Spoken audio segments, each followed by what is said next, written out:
caused them to topple off their thrones. It also gave man a chance to prove once and for all whether he could rule himself or not. And if he could, fine. That would be the New World Order. If he couldn't, they built the tools into the Constitution to allow them to take it away from us.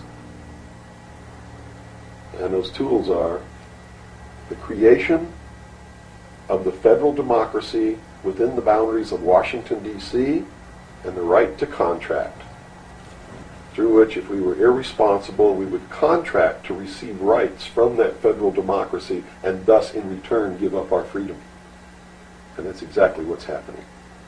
After lecturing, releasing documents, and doing talk radio for a number of years, Bill had finally synthesized his research, life experiences, and philosophical insights into what would become one of the most popular underground conspiracy books of all time. Behold a Pale Horse. Beyond a doubt, I think the work that introduced Bill Cooper to the world has to be Behold a Pale Horse. Now, Bill had released a lot of other documents and things, but up until 1991, when the book was published, self-funded, by the way, the book starts out with Bill describing himself, who Bill Cooper is. He was reared in an Air Force family, goes through his early childhood years up to when he came back from Vietnam, and then where he got all of this information that he was putting into his book and why he felt compelled that he had to release this information. This title is from the book of Revelations, because I have to tell you this, and you may think I'm nuts if you want to, but this is the truth. Either these men are following the book of Revelation, the book of Revelation as it is in the Bible. Mm-hmm.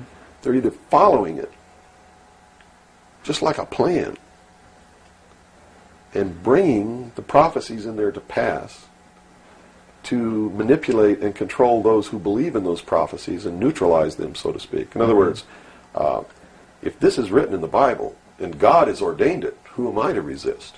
It must come to pass, so I'm not going to try to stop it. Okay. What a perfect way to neutralize the opposition right off the bat. Or there really is a God, and what he said was going to come to pass is coming to pass. And I name this, Behold a Pale Horse, from chapter 13 of the book of Revelations. The fourth horse, the fourth horseman of the apocalypse is the pale horse. And I looked, and behold a pale horse, and his name that sat upon him was Death. And hell followed with him, and power was given unto them over the fourth part of the earth, to kill with sword, and with hunger, and with the beasts of the earth. And that is taking place now, today. The fourth horseman is riding across the world now. That's what AIDS is all about. That's what all these little brush fire wars all over the world are all about. That's what's happening. That's why cancer cures are suppressed. So it's not hidden at all. It's there for anybody who wants to look. And I get people who still come to me all the time and say, Bill, you're all wrong. It's the Jews. The Jews are subverting the world. Man, it's not the Jews. It's not the Catholics. It's not the blacks. It's these men who belong to the ancient mystery schools, who meet in secret and decide the fate of the world. And they belong to all different races and all different nationalities and all different religions to the public point of view. But in secret,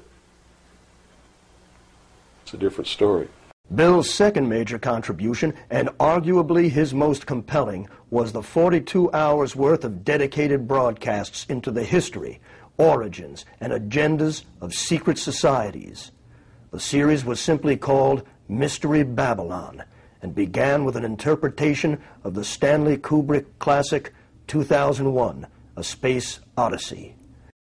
To simplify, I guess we could say that Bill took us on a journey through the language, religion, and symbology of the elite, the power structure. What do these people believe? He started out with something modern and then took us way back into the ancient texts of the mystery schools, ancient Egypt, some of the beliefs and mythology of ancient Egypt, tons and tons of Masonic works and other mystery texts.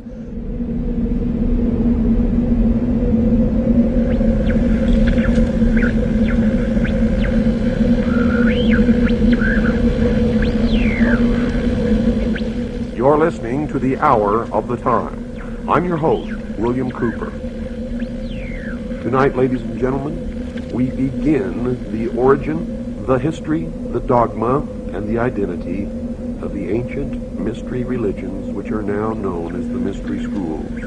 The Order of the Quest, Freemasonry, the ancient Order of the Rose and Cross, the Knights Templar, the Sovereign and Military Order of the Knights of Malta, the Order of St. John of Jerusalem, the Priory de Sion, the Thule Society, or sometimes known as the Thule Society, the Order, the Skull and Bones, the Russell Trust, the Jason Society, the Scroll and Key, the Illuminati, and I could go on and on and on and on. But the most important thing to realize is that they all have been collectively known throughout the ages as the mystery schools, the Illuminati, which literally means illumined ones. They are all one and the same, as you will come to know. And you will understand perfectly how they've been able to infiltrate all of our society. What you hear tonight does not necessarily reflect my views, our beliefs, our religion.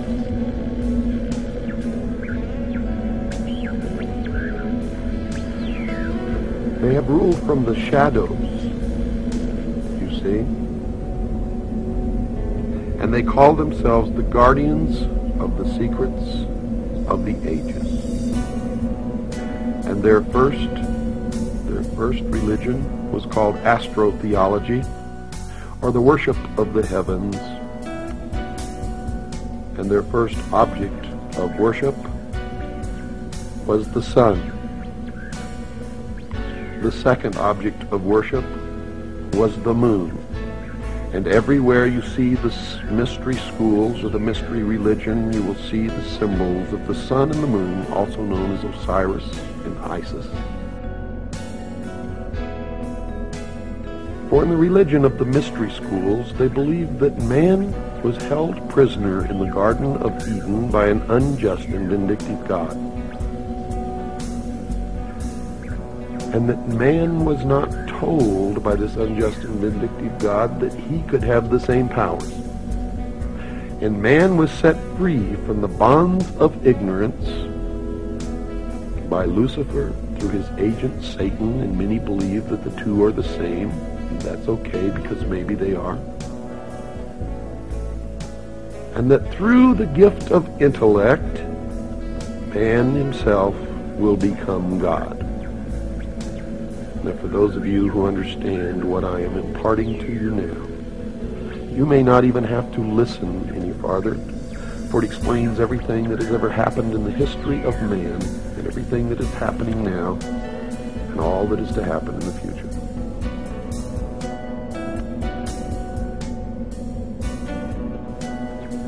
They believe that the tree-dwelling ancestors of man were among the most intelligent beings of their distant age. And when these creatures finally abandoned the trees and walked fully upright, freeing their hands to serve as implements of their minds as well as their bodies, there began the most successful evolutionary drive toward higher intelligence ever witnessed in nature.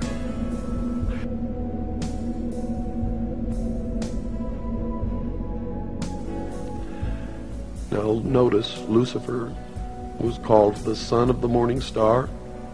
It was also called the morning star, and there is a great mystery here, because Christ also called himself the morning star.